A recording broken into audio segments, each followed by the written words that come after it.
Hi everyone, and welcome to today's webinar. And we're going to go through how to sell your next 1,000 books for all of you.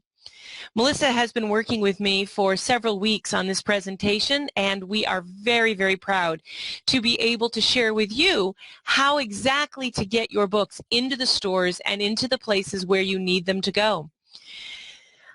So I can see a lot of you have found the chat box. That's exactly where you should be putting your questions, but I also wanted to let you know that when this presentation's over, we are going to go through your questions on this chat box. We're going to answer them all. This program, technical difficulties and all, is being sponsored by Networlding. Melissa Wilson, the owner of Networlding, has graciously sponsored this class on how to sell your next 1,000 books. And at the end of this tutorial, she is also offering an amazing deal on all of her classes, a 50% off deal on all of her classes. So with that in mind, why don't we get started? All right, so as I already mentioned, we have been working together on this presentation for quite some time. My name is Amy Collins. I am a contributing writer for bookdesigner.com as well as the owner of New Shelves Books. I have been selling books into the marketplace for almost 25 years now, but doing it as a distributor and as a book marketing and salesperson for the last 10 years with New Shelves Books. I do a lot of publishing with large-scale companies, and I work with single-title authors, self-published authors, businessmen and women who maybe are printing and publishing their own book for business purposes. I work with children's authors. I work with small presses and independent presses. My job is to teach you how to get into the marketplace. And I'm also thrilled to welcome Melissa. Melissa and I met actually a few years ago as the president of Networlding, which is a company that specializes in book ghostwriting, publishing, and marketing. She's worked with hundreds of people in the last several years, helping them become authors. She is the author and co-author of over 15 books. The last one was called Networking is Dead. Actually, one of my favorites. She was kind enough to send me a copy. It hit number 5 on the Wall Street Journal bestseller list, and the information that she's put out there in her books and in her classes are helping authors both on Amazon, online, and offline, sell thousands and thousands of copies of their books each year. She's been a guest on radio and television, including The Today Show, CNN, WGN, CNBC, and Fox. And one of her books was featured on The Oprah Winfrey Show. Melissa, although I'm terribly sorry that we can't hear you, I am very, very pleased to be able to welcome you to our class, and rest assured I'm going to take very good care of your authors with the information that we have already put forth. So we're going to start with a few truths. We want to be very honest with you about your chances, and over the next hour, this class is going to talk over and over again about the realities and the truths that get involved with book sales and distribution. So the first truth I want to lay out is this. This is one of my prime things that I say over and over again in every class I teach, that a knowledge of the buyer's situation and a desire to be helpful will get you much further than your belief that your book will be a bestseller. So what I want to state here is I have a lot of clients who come to me and their book deserves to be on every bedside table in America, and they don't understand why their book isn't there. It's because they can't get to the bedside tables. There's a lot that has to happen between getting the book in your garage and getting the book onto those bedside tables or onto those desks or those coffee tables everywhere. And so what we're going to cover a lot in the next hour is our philosophy that the more you know about your buyer, whether that is the buyer at an airport bookstore or a buyer on Amazon, or if it is the book buyer at Walmart or Costco or Barnes & Noble, knowing about their situation and a desire to be of service to them will get you a lot further than your confidence in your book. Although I know your book is amazing, we're going to focus today on what you need to focus on for their needs instead of ours. The fastest way to sell your book is to know the rules of the marketplace to which you're going to be pitching into. And so there's a lot of things that I know for a fact. I'm a big fan of that saying that says, don't believe everything you think. Just because I think something doesn't make it true. And I forget that sometimes. I think everyone reads on ebooks because I read on ebooks. I love my Kindle. I read on my iPhone. I read on my iPad. You know what? Lots of people don't even own an iPhone or an iPad. So I know for a fact that ebooks are huge. Well, that's true for me. It's not true for everyone. So there's an example of something I knew for a fact. When the truth is, ebooks are only a small part of our growth in our business. So here's some of the things that I'd like you to forget that you may know for a fact. I want you to put out of your mind that print on demand or digital printing is lesser quality than offset printing. Yes, there are differences, but they're minuscule. They're such small differences. And digital printing has improved in quality so much that you do not need to go out and print thousands of books if you don't have to. If there's a good business reason to print 1,000 books or 2,000 books, by all means go offset. But please don't automatically assume that digital printing is such an inferior quality to offset printing that you shouldn't consider it. Take a look at what offset printing and digital printing looks like side by side now. You'll be very surprised. I want you to know that bookstores do buy print on demand and digitally printed books. That wasn't true 5, 6, 10 years ago. That's true.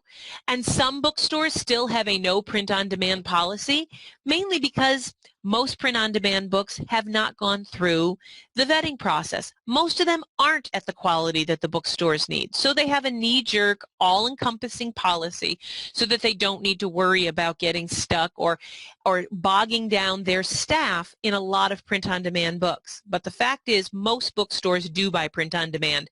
Barnes & Noble, Books A Million, I sell print-on-demand and digitally printed books to them all the time. Hardcovers are no longer the standard for serious books. If you are desperate to get into libraries or if you're really focused on certain bookstores and you think that first you have to print in a hardcover, that is just not the case anymore. Bookstores and libraries and readers, in many cases, prefer to spend less money on the paperback. Libraries and bookstores don't have the money they used to for expensive books by unknown authors. Unless your name is Stephen King or Nora Roberts or John Grisham, your book in hardcover does not have the appeal that we used to think it did. Those rules have changed. So please, if you have a good business decision for printing your book in hardcover, meaning you can sell hundreds of copies yourself to your readers or to your customer base, then by all means print your book in hardcover, but also print it in paperback. Please be aware that the rules have changed and that hardcover first, followed by paperback, is no longer the standard. And the big thing that I hear from lots of authors is that my books will sell themselves. My book is, everyone needs my book. My book will sell itself. That is absolutely not true. It was not true for 50 Shades of Grey. It was not true for The Secret. It was not true for The Shack. All of these self-publishing phenomenons, such as The Lace Reader and all of these books I've mentioned, they did not sell themselves. That looks good and it sounds fun, but it's just not true. They had thousands and thousands of hours and thousands of dollars invested to making that viral sale take off. Books do not just take off virally. There is always a well-executed, well-thought-out plan behind a successful book. I wish that I could tell you that there was some way around that. I would actually be able to make a lot more money in my job if a book could just take off on its own. That's just not how it works. So, books don't sell themselves. Digital printing is not the poor stepchild that it used to be to offset printing. Bookstores do buy print on demand and digitally printed books. Hardcovers are no longer the standard for serious books, and you should price your book at a reasonable price, a paperback price, if possible, so that your book can be competitive with the competing books out there by larger publishers, because they're out there pushing their books at a low price. You need to as well. They're out there marketing their books. They understand their books don't sell themselves, and neither will yours. And here's the biggest truth I want to put out there. I am so sorry, guys, but everyone thinks that their book's the exception. When they read those rules, they go, oh, well, but my book needs the higher quality of offset printing, and so I'll invest the $11,000. Or, oh, but my book, everyone does want it in hardcover. My book will sell itself without a lot of marketing or time or effort. I'm afraid not. I am afraid that nobody's book has ever, in my last 25 years, been the exception. If it turns out that you end up being that exception in the future, I want you to call me. I will absolutely change this. But at the moment, for the last 25 years, I've yet to see one. We need to market, we need to price appropriately, and we need to be smart about our printing and distribution decisions. And being smart about our printing and distribution decisions is knowing what buyers are looking for. I love this picture. This is exactly what most buyers' offices look like. It's what mine looked like when I was a buyer. I was a buyer for a chain of bookstores in upstate New York, and it was a very good-sized chain, and I had a lot of fun doing it, but I was constantly overwhelmed by the onslaught of books. Now, that was back in the 90s, when there was a couple of thousand books published every month. There's now over 4,000 books published every day. I want to reiterate that. These numbers came directly from Nielsen BookScan. The Book Industry Study Group, Nielsen BookScan, and Bowker, which registers ISBNs for this country, for the U.S., for those of you who are listening in the U.S., for those of you who are not, I just want to be clear on that, has ascertained that in the last year, on average, there's over 4,000 books published, mainly self-published, every day. So you need to be aware of what buyers are looking for because you are in a great deal of competition. Rochelle is saying she can't see any of the pictures, so I'm going to throw out there, guys. Can everyone else see the pictures on my... Nope. I can... Okay, so some people can and some people can't. I want to remind you that being on Chrome is often the best way to see these. So if you are on Internet Explorer and you're having trouble, I apologize, but it may be an Internet Explorer issue, and you might want to log in with Chrome. So I also want to remind you that there will be replays. Please do not worry. If you cannot see this video, don't get frustrated. I will fix this. There will be replays in video format that I will put up that you can watch. And I'll even do a special channel on YouTube so that you don't need to freak out or you don't need to worry. But if you cannot see the video, and if relaunching on Chrome doesn't help, then just know that we will get you this information, I promise. So, what are buyers, Ken, yes, you can freak out anyway. Go right ahead. Very funny. So what are buyers looking for? To start with, buyers, number one, are looking for books that will make them money. Now, when I talk about buyers, I'm talking about the people who are paid a great deal of money or not so much money at bookstores, at Walmart, at libraries, at Barnes & Noble. Their job, they are paid to decide if your book goes on their shelves. That is what we mean by buyers. When I talk about readers or consumers, that's people who will buy your book from the stores, from Amazon. There are even buyers at Amazon, believe it or not. So there are buyers at Amazon, there are buyers at Costco, at Walmart, at airport stores, at bookstores. This is who we're talking about right now. And these buyers are only going to choose books that will make them money. And they only want to work with authors that understand that. It is not in Costco's best interest or Walmart's best interest to give your book a chance, to take a chance on you. That is not their job. It is only in their best interest to put books on their shelves that they know that have already proven will make them a boatload of money. So if you can show them that your book will make them a boatload of money, you belong on their shelves. And how do you show them that? We're going to cover that in the next hour. Because these buyers want to work with authors that understand the business, that understand that the book and the author or publisher, if you're not the author, if you're a small publisher, they want to work with people who are going to drive business into their stores. The Pew Foundation came out with a number last year that absolutely rocked my world. According to the Pew Foundation, one of the largest and most respected think tanks out there and statistics groups, fewer than 5% of Americans have been in a bookstore in the last month. I'm going to repeat that. According to the Pew Foundation, fewer than 5% of Americans have been in a bookstore in the last month. Now, according to the American Library Association Materials Guide, the ALA, American Library Association, and the Library Journal Materials Guide, almost 40% of Americans have been in a library. But if you want to sell your book in bookstores, and fewer than 5% of Americans are in bookstores, then these buyers really want to make sure that you've got a book that will drive people into their stores. They are losing foot traffic to Amazon and online. Most books nowadays are sold online. So what criteria do the buyers use to decide on a book? Number one, pricing. They have a limited amount of money. So if I have $1,000 to spend that day and your book is $20 and your book on how to take care of your elderly dog is $20 and I can buy that book from you for $10 and I have $1,000 to spend that day, but there's another book sitting on my desk on how to take care of your elderly dog that's $18 and I can buy it from them for $9, whose book do you think I'm going to sell? Well, I'm going to pick the book that I can get for less money, and I'm going to pick the book that will make me the most money, and that is a book that's a topic that I need. The New York Times books, and you see this picture here, this is actually owned by Hudson News and excuse me, Parody's Books, Parody's in Georgia.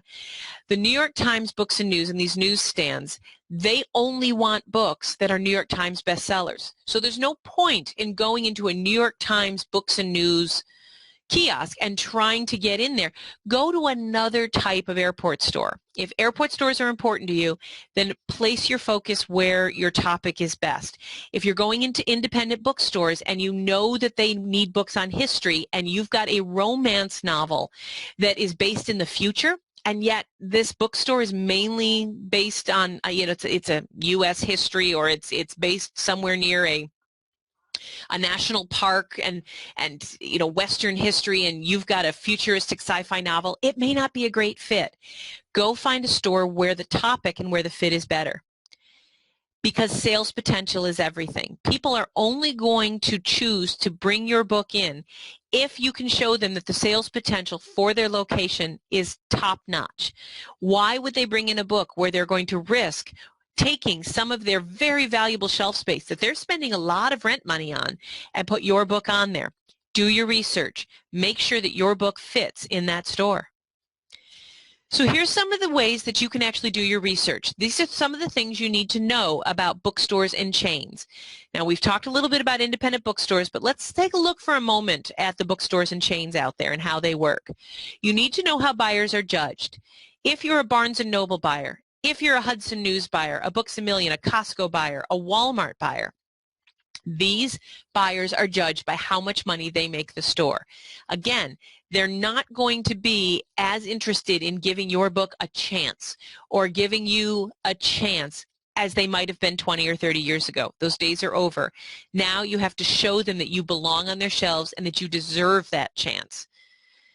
And that is often done and how they're presented books. If you present your book professionally, and we will cover how to do that in this future hour, if your book is covered professionally and you have a one-page sales sheet with a beautiful copy of your cover and you've priced it right and you've presented them a beautifully written cover letter and you've given them a marketing plan, how the buyers are presented books by you will go a long way in getting you on their shelves. You need to know what wholesalers they use. Do they buy through Ingram? Do they buy through Baker & Taylor? Do they buy through Follett? Is it a university store that buys through Follett or a school? Are they ebook resellers? And are you available through their wholesalers such as Overdrive or 3M if you're online? Who are the wholesalers that Amazon uses if they can't get your book from you? Do they go to Ingram, Baker & Taylor? If it's a library, are they buying from Brodart, Follett? Who are the wholesalers they use? Do your research. Find out. Find out what marketing dollars they may ask for. If Hudson News, oh, it would be wonderful. If Hudson News accepted your book in there, then they're probably going to ask you for some marketing dollars. They're going to ask for what's called cooperative advertising. They'll put your book on a display or on a front window or a front table in exchange for $1 per book or $2 per book credit towards the price of the book that they're paying. Be aware that when you're doing your profit and loss analysis for whether or not you can sell into airport stores or into Costco or into Walmart, that there are pocket fees. There are fees for some of these stores and some of these pockets before your book will be allowed to sit in them. What discounts and what terms are they looking for? Some of these wholesalers that I mentioned, they insist upon a 55% discount off the retail price of the book. A 55% retail off a $20 book, that's $9. That's all you get. You get $9. Are you okay with that? And can you wait 90 days for your money? Are you all right with the fact that all books sold into the marketplace are sold returnable? Know the terms. If you aren't aware of how these terms work, there are some classes that Melissa and I are teaching that we'll tell you about later, or you can Google these things online and do your own research. But these discounts and terms need to be understood fully before you approach a buyer. And what are their return policies? Can Walmart return your books no matter what state they're in and how many stickers and how junked up they are from being on the shelves for the last 3 months? Can they return all of the books in whatever condition they're in? No? Well, then they may not take your book. Will Barnes & Noble return your book? And how long of a return policy do these wholesalers that they're working with have? Can they return their books 2 years from now? Or do they have to return them within 90 days? What is the policy? Learn these. Know these before you make your approach, and make sure you can live with them. So that's a little bit about chain stores, but I'd love to go back to independent bookstores. There is a philosophy that I've been put. You have to earn your way onto the chain store's shelves. And some of the best ways to do that is to start out with your local independents. And if you don't have an independent bookstores, there's gift stores. If you've written a book about a dog, there's pet stores. If you've written a book about beauty and fashion or weight loss, you can perhaps sell them through local gyms or local beauty shops. There are always ways to sell into retail outlets, but most of the time it's done on what's called consignment. And I'd like to go through with you guys what consignment means and how that works. This is a little bit about how consignment works. It starts with an indie publisher, such as yourself, or a self-published author, registering your book in databases. If you're an author who is published by another publisher, if you're with a co-publisher like Author Solutions or Outskirts or Lulu, you work with them to make sure that you're registered in all the databases. You then make sure that the book, once it's registered in the databases, meaning once it's in the wholesalers, books in print, Bowker, My Identifiers, these are some of the wholesalers that I'm talking about, and we do cover these in the class that Melissa teaches. But these books are to be presented then directly to the independent bookstore, pet store, gift shop that you're interested in. And the buyer will then order from you, the author, or from your publisher on consignment. And this is exactly what that looks like. On consignment means the book is stocked on their shelves. They will take a certain quantity of books and they'll give you a receipt for them, but they won't give you any money for them. Those books will sit on the shelf, and 30 to 90 days later, depending on the consignment terms, it is your job as the author or publisher to check in with the store to see how many have sold. And when you find out how many have sold, you send them an invoice and they send you a check right then and there. It's very easy, but it does take a little bit of time. The store will pay you and they will order more books if needed.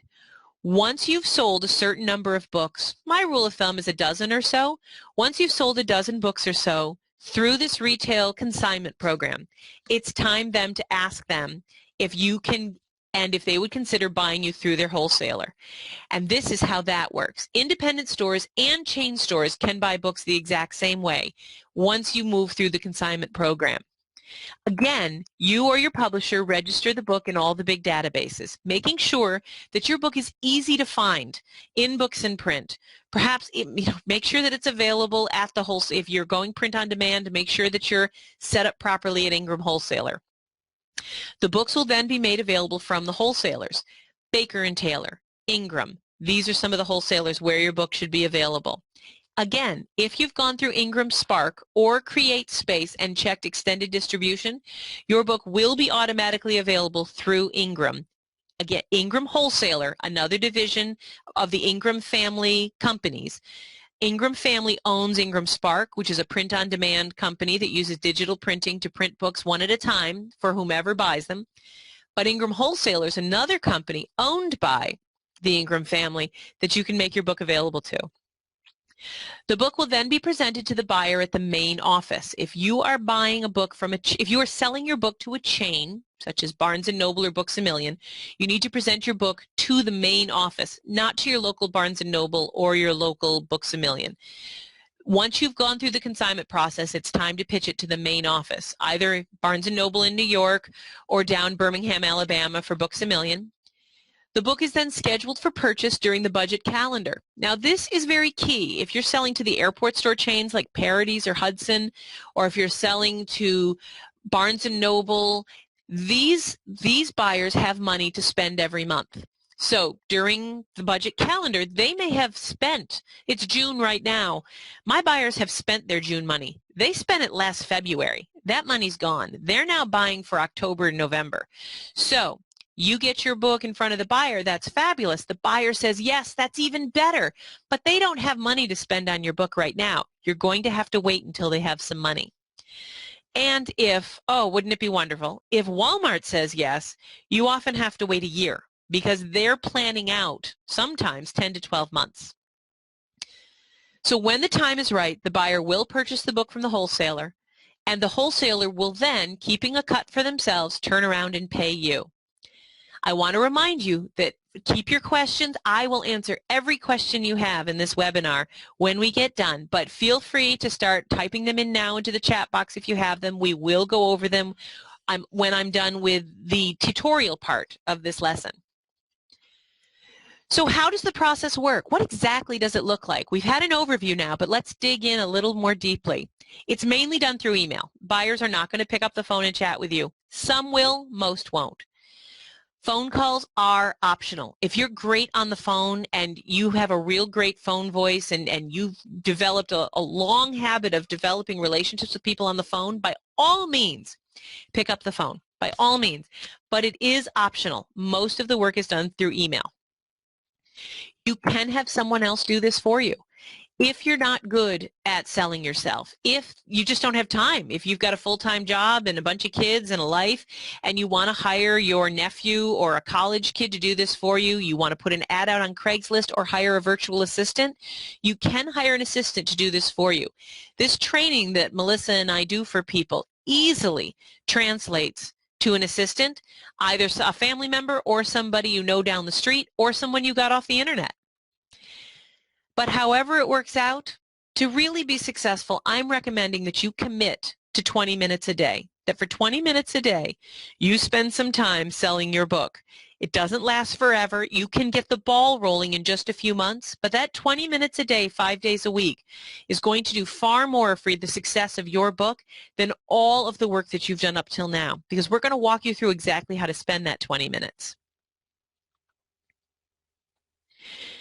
And it starts with a warehouse and fulfillment strategy. So before you contact the bookstores, I want you again to consider print on demand. And if you have done print on demand or offset, you need to apply to wholesalers for your own account. Print on demand through Ingram Spark or Create Space using extended distribution gets you into Ingram. It does not get you into Baker & Taylor or Brodart or Follett or Bookazine or any of the other wholesalers. So you need to apply to these wholesalers for your own accounts, whether you've done print on demand or not. You also, if you don't want to do any of that, you can hire a distributor to do everything. These distributors will charge about 30 to 35% of the net price of your book to get your book into the wholesalers and do all the warehousing and fulfillment for you. If you don't want to give up 30 to 35% of your net, you can hire a fulfillment warehouse and do your own sales. That way you're giving up about half that, anywhere from 12 to 15%. The other option is you can sell online only or ebooks only. You can skip bookstores, Walmart, Target, airport stores altogether. Just focus online and focus on ebooks and skip this whole print thing altogether. A lot of people do it, and there is nothing wrong with that. Over 75% of the books in the U.S. are being sold online right now. If that's how you want to focus, you can absolutely make that part of your business strategy, and nobody, especially me, is going to criticize you for it. For a lot of people, it's the best choice.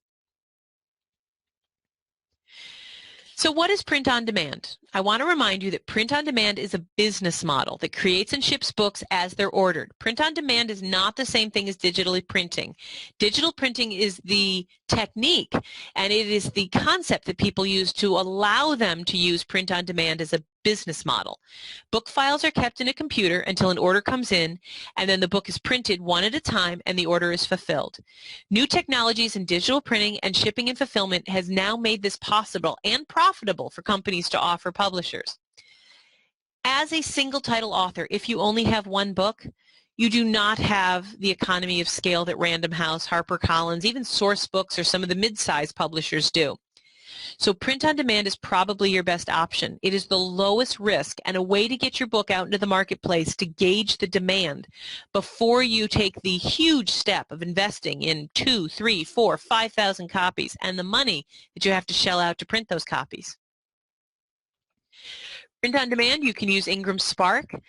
And Ingram Spark is a great way to get bookstore and library access. And this is the website, www.ingramspark.com. I highly recommend that you sign up with them. It doesn't cost anything to sign up with them. There is a roughly $45 setup fee to set up your book, but that's it. And they can get you into bookstores and libraries very easily.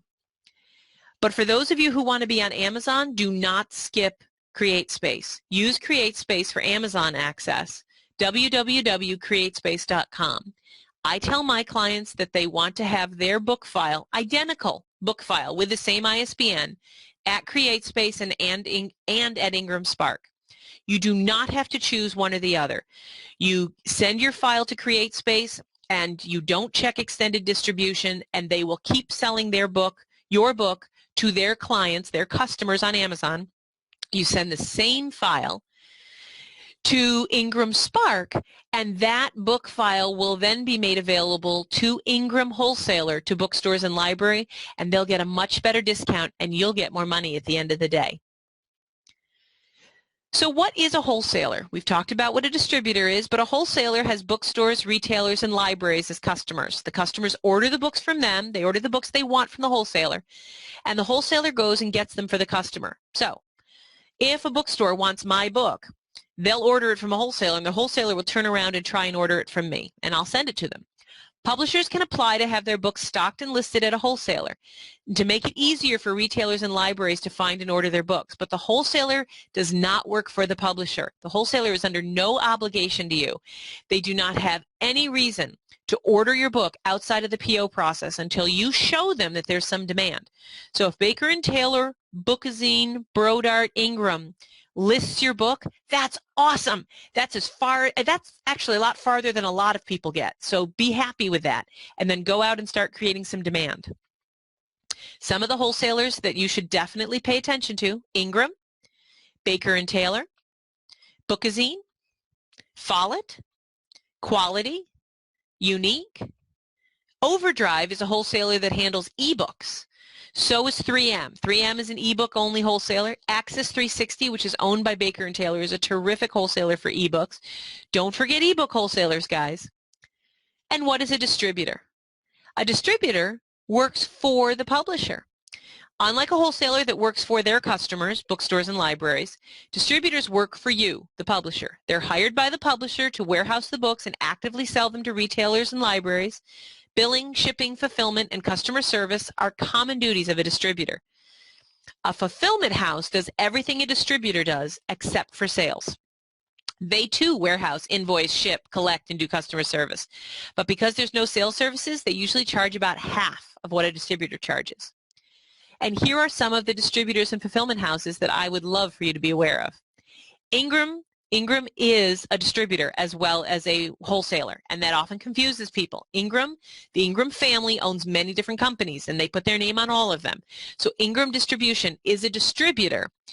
They are not the same thing as Ingram Wholesaler. National Book Network is a distributor. PGW, Publishers Group West. Greenleaf is a distributor. IPG, Independent Publishers Group, is a distributor. And they own Small Press United, another distributor. Some of the ebook distributors that I love are Smashwords and BookBaby. These are ebook distributors. And these last three companies, these are fulfillment houses. You can get fulfillment services without sales help from Pathway Books, Book Clearinghouse, and Bookmasters. There's also Itasca, several others, but these are the biggest ones and the ones that I wanted you to be aware of. So are you ready to go after the marketplace? Where do you want your book stocked is the first question you should ask yourself. Do you want them stocked at Barnes & Noble? Are you looking for airport stores? Are you trying to get your book stocked in pet stores? Where are your books stocked? Do the stores that you're listing sell books like yours? If you have a book on how to take care of your elderly dog and you want to get it into PetSmart, I want you to go to PetSmart and take a look. Do they have books on how to take care of your elderly dog? No? None? There might be a reason. You might need to do your homework. Do they have books on how to take care of your elderly dog, but they've got tons of 4-color glossy photos and your book doesn't have a single photo? I want you to pay attention to what's already on the shelf and find out if those stores actually sell books like yours. Go to Barnes & Noble. Go to Books A Million. For those of you who are listening out in the Southwest and you've got Hastings, Hastings is a big chain out there. Go ahead. You got a poetry book? You want to know if you can get your book into Hastings? Wander to Hastings and see how many poetry books are on the shelf there. I promise you it's not many. Is your book priced and packaged competitively? This is something you also can find out by walking onto the store floor of any given chain or bookstore that you're interested in where you want your book. You need to compare your book honestly to the other books on the shelf and make sure that you're honest with yourself. Is your book priced competitively? Is it the same price as books by Random House and HarperCollins? Yes, it's not fair that Random House makes more money than you. The reader, the consumer, doesn't care. All they want to know is, can they buy that romance novel for the same $14.99 that they can buy this Random House romance novel? If the answer is no, then you better have a really good reason why yours is more expensive. And the fact is, there's very, very few people, unfortunately, because of what the Walmarting of this country, there's very few people that will listen to the good reasons. Most people want a book that's priced competitively and that looks just like all the other books on their shelves. Do your readers shop at those stores? You may have written the most wonderful poetry book in the world, but are they actually shopping at Hastings? And are you sure?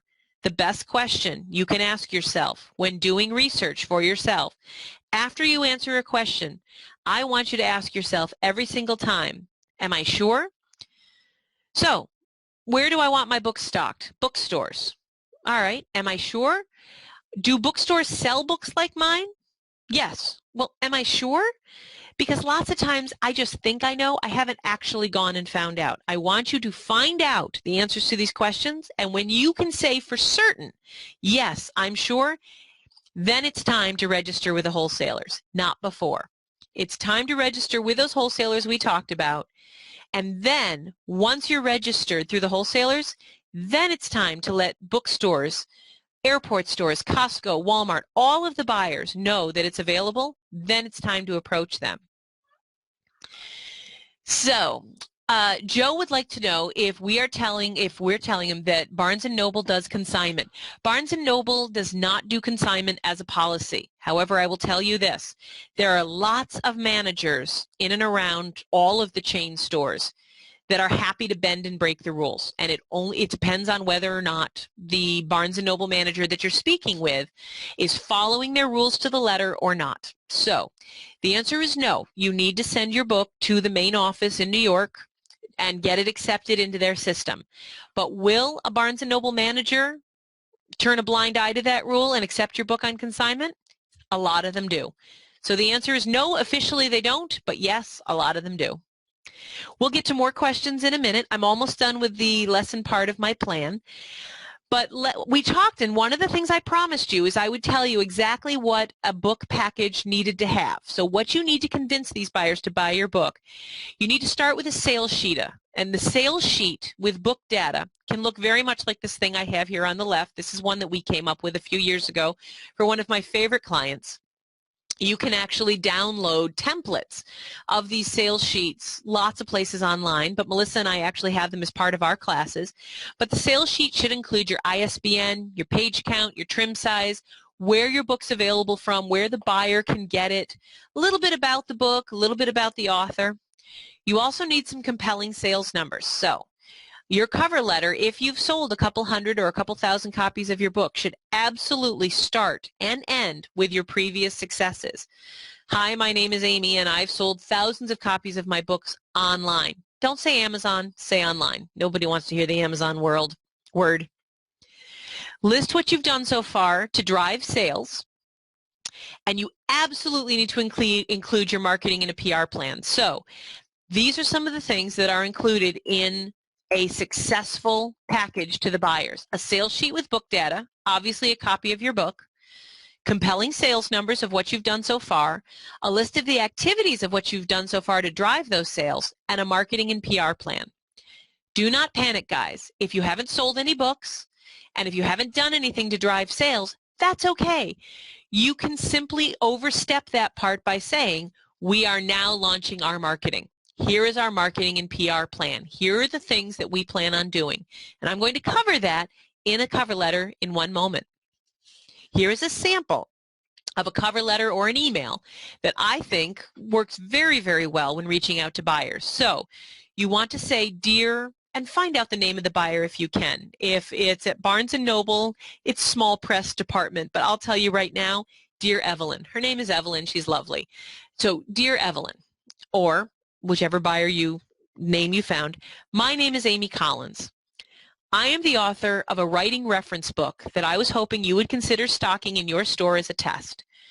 We have sold 2,000 copies through the book and online market and are working to move into the bookstore market. If I am doing this cover letter to Barnes & Noble or to a bookstore chain such as Books A Million or Hastings, I mention my name, I talk about being the author, I tell them the category of my book, it's writing reference, because right away that will tell them what buyer this book should go to, because there's a different buyer lots of times for different categories. I'm telling them up front what I want. I want them to consider stocking my book as a test. I'm telling them how many copies I've sold through the book and online market. Notice I didn't use the word Amazon. And I am working to move into the bookstore market. Tells them what I'm planning on doing. We're about to launch a marketing campaign. Use the royal we. There's always a we. Your mother can help, your sister, always use we. We're about to launch a marketing campaign that includes online and print advertising. Now, in my case, it does include online and print advertising. It includes newspaper and newsletter interviews. I'm doing a lot of online blogger and guest posts. So I'm going to write out here what my marketing campaign includes. If for you it's mainly radio interviews, or if you're going after newsletters locally, that's great. Just put down what your plan is. I'm contacting Barnes & Noble, because that's who I'm writing, to let you know that there'll be some demand during and after this campaign. And here's the thing that they love. You keep it short. The name of my book, so The Right Way, ISBN 978, blah, blah, blah, is a book that helps single-title authors and publishers navigate the world of publishing and book sales. Guys, keep this line short. Do not go on and on. You've got a one sheet that'll tell them more about your book. You've got your marketing plan attached. This is simply a cover letter. Please, please, please keep this part short. They do not want you to go on and on about everything about your book. They just want to know the highlights. The name of the book, the ISBN, and a one-sentence description is more than enough for this letter. Remember I said that buyers want to work with authors and publishers that understand their goals, and one of their goals is to drive traffic into their stores? This next sentence is going to do it. Once the marketing campaign begins, we will be directing readers to the stores that have agreed to stock it. So if you're willing, I'd like to send you a PDF or a print copy for you to review. The Right Way is available at, make it easy on them, guys. Give them the list of wholesalers. If your book's only available at Ingram, then say it's available at Ingram. Fully returnable at the full discount.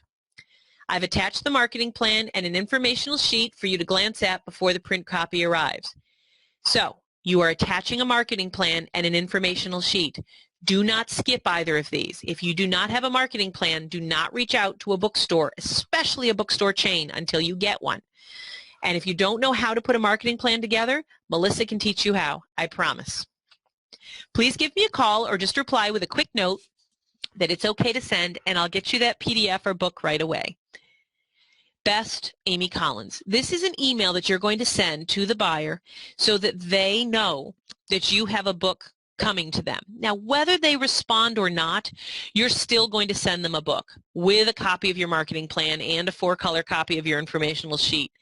You're still going to do that. But This email is a nice way to perhaps getting a conversation going. And what if they like the tone of your email and write back, sure, I'd love to see it. You are then head and shoulders. You are so far ahead of the other authors that just sent an email blind. Melissa will be handling and taking you through this entire process in her classes.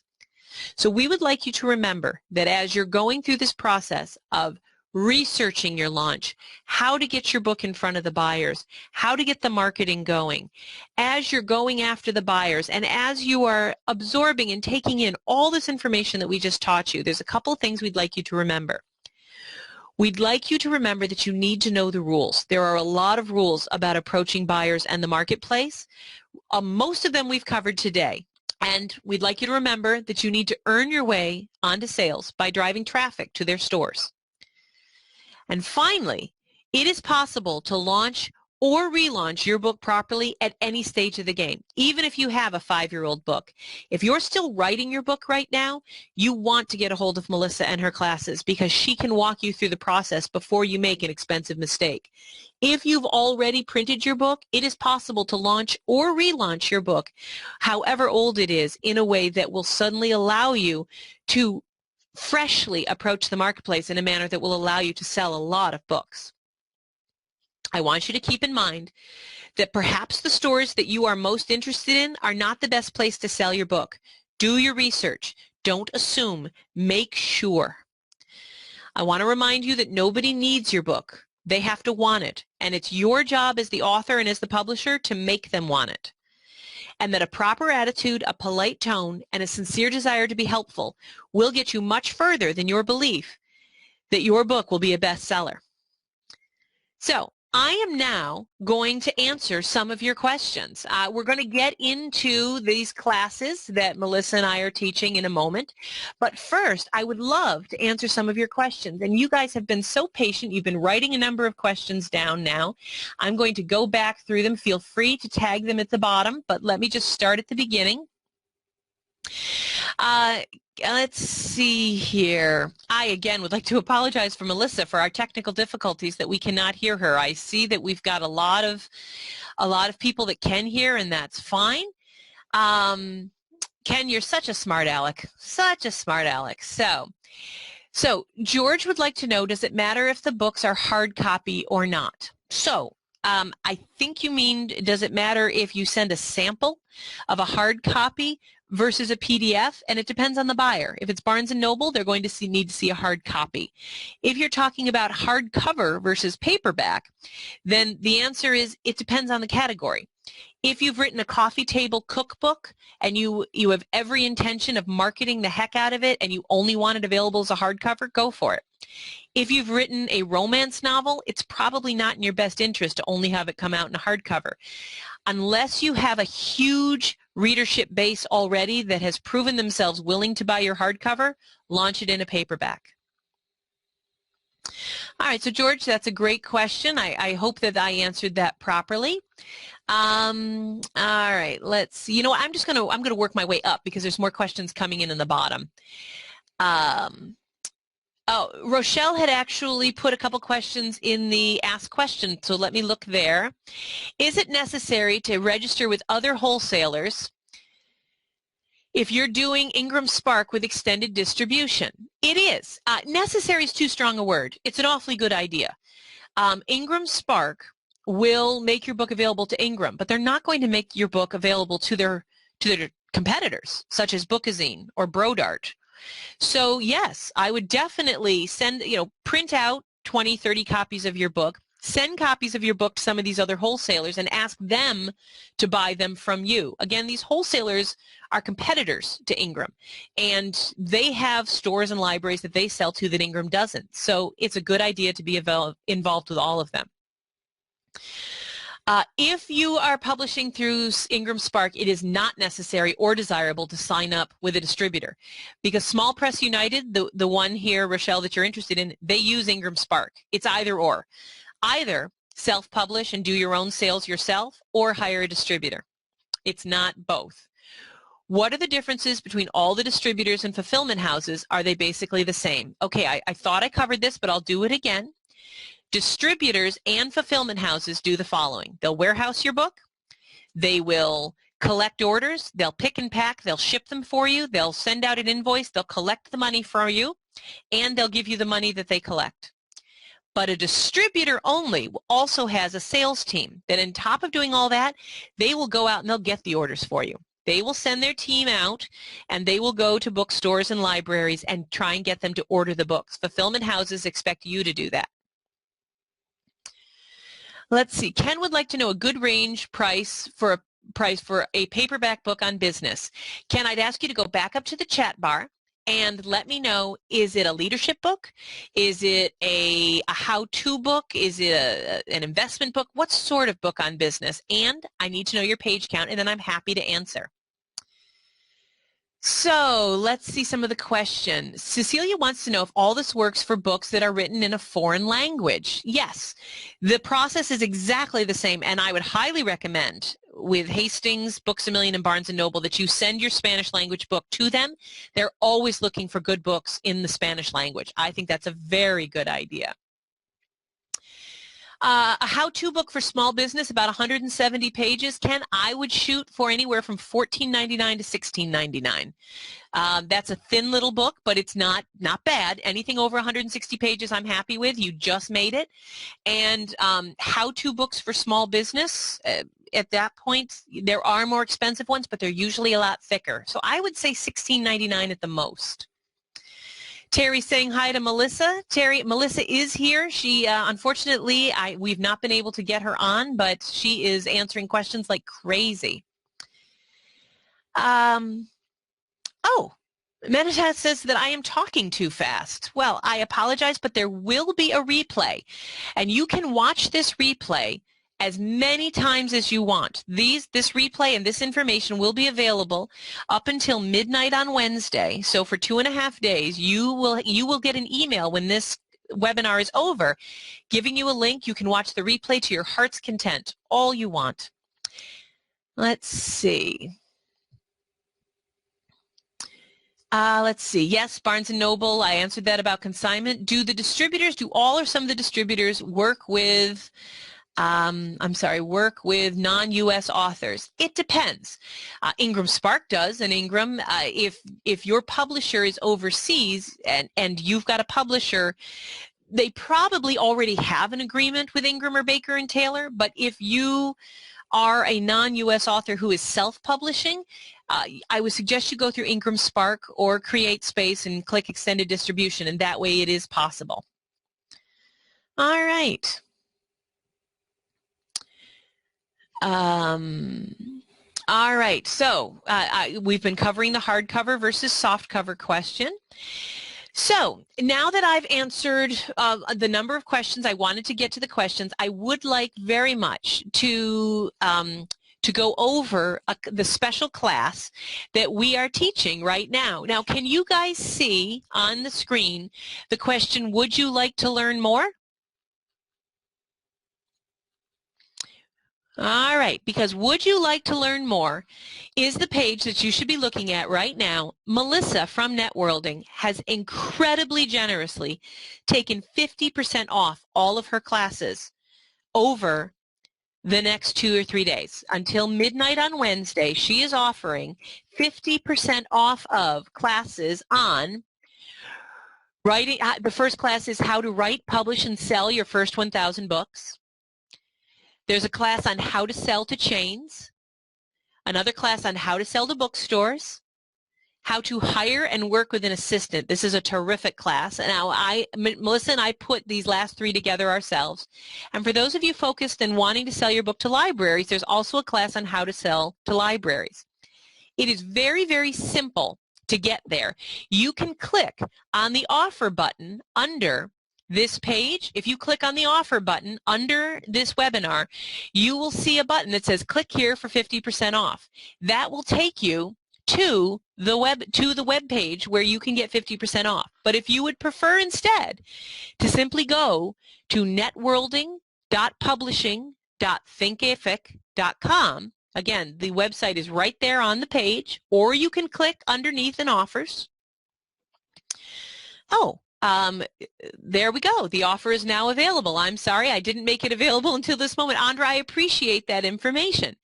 If you go to that website and click on that button, you then can use a coupon deal that's good between now and midnight on Wednesday. And the coupon code is called Networlding Deal. Networlding Deal. Melissa, again, has offered a 50% off discount off of her classes that takes everything we taught you and goes much deeper. We give you all of the templates, all of the letters. You want your own one-page sales sheet? We give that to you in Word. You can cut and paste your own information in. We also cover all of the different emails and cover letters and give you templates so that you can write your own. So the offer is available right below this screen. And this offer, which Melissa is making available for the next 2 days, is available to anyone who signs up for or is watching the replay of this webinar. This webinar has been sponsored by Networlding, and Melissa Wilson and Networlding they were responsible for all of the information that you saw today and all of the class as it was taught. And they have this information and a lot more available at networlding-publishing.thinkific.com, or click on the button right underneath this page. Are there any other questions that you guys have about some of the things we talked about? Are you clear on a wholesaler versus a distributor? Are you clear about the different ways that you can present your book to book buyers? Okay, we have a couple more questions here. Chris would like to know, after starting sales online, what is a good sales level before approaching traditional distributors? Traditional distributors, it can be very small. Your first 100 books and you're good to go. Traditional distributors such as IPG, Independent Publishers Group, which owns Small Press United, Bookmasters, they don't need to see a lot of sales online. They would actually prefer to be the one who does the sales for you. So get in there as soon as you can. Don't even worry about that. What they want to see is a strong marketing plan. It's bookstores and chains that want to see a lot of sales. But distributors, what they want to see is a strong marketing plan. They want to be impressed with you, not your sales. Because if you've sold 10,000 copies of your book, who are they going to sell to? So get in there as soon as you can. Let's see, are there any other questions? Let's see. Are fiction books usually sold at a higher price? Cecilia wants to know if all this work is for a book written in a foreign language like Spanish, which we covered, but are fiction books usually sold at a higher price? A higher price than what, Cecilia? I apologize. A higher price than the nonfiction business book that I was just talking about? The answer is no. No, fiction books actually are usually a much higher page count, and they're not more expensive than nonfiction books. If you've done a mass market book, they're less expensive, and if you've done trade, again, they're $14.99 to $16.99, and they're usually a couple hundred pages. So I hope that answered your question. Chris has one other question that I'm going to assume it's a he or a she, because, but one other question that isn't here yet. How detailed does the marketing and PR plan need to be? Well, you know what? I'm going to let Melissa handle that one. Melissa, would you be willing to hop into the chat function, not the question function, but the chat function, and type in your answer to how detailed you think the marketing and PR plan needs to be? I know that for distributors, it better be somewhat detailed, but what exactly that means, it means different things to different people. Are you going to go after the newspapers? Great. How many? Are you going to approach the newspapers in every major U.S. city? There you go. There's a detail. How are you going to approach them? You probably don't need to get into. You don't need to say, well, I'm going to be writing them letters. But, I will be approaching editors at every newspaper in the U.S. There's a detail they'll want to know, not just the words newspaper campaign. Are you going after radios? Are you going to be writing blogs? How many? All right, Melissa is saying that she recommends that at least 3 pages, and that seems about fair. That's about what my clients come up with. Here are the online giveaways I'm going to be doing. Here's the list of reviewers that I'm going after. Here's the reviewers and endorsements I've already received. So it's good to have some third-party recommendations. Rochelle would like to know what specifically is a lot of sales that bookstores want you to have. Okay, again, I'm going to suggest about 100. Having sold at least 100 copies online will go a long way in impressing the chains and the bookstores. That is not the case for your local independent. Your local independent, you can approach them day one. But I would suggest that you get at least 100 copies sold before you start approaching bookstores. And you need to sell a couple thousand copies before you're going after Costco or Walmart. Don't approach Target or Kmart or Walmart until you've sold a few thousand copies. I promise you can take those numbers to the bank. That is directly my experience. So I hope that answers that question. All right, well, we have now come up to the hour. We are happy to answer your questions in an email format. Very happy to answer your questions. If you have any questions after this replay, I would like you to please send them to info, I-N-F-O, @newshelves.com. If the questions are for Melissa, I'll send them to her right away. She and I are working together on this. But send your emailed questions to info @newshelves.com. And in the meantime, I would like to remind you that this webinar was sponsored by Networlding, and Melissa's fantastically generous 50% off deal of all of her courses between now and midnight on Wednesday, Eastern Standard Time, now and midnight Eastern on Wednesday. This deal is available by clicking on the button underneath this replay or underneath this webinar, or you can go to networlding-publishing.thinkific.com and use the coupon code NetworldingDeal. Networlding Deal is all one word. Any problems, any questions, you email me. My name is Amy Collins, and I am very proud to be here sponsored by Melissa Wilson and Networlding, and I thank you very much for listening to this webinar on how to sell your next 1,000 books.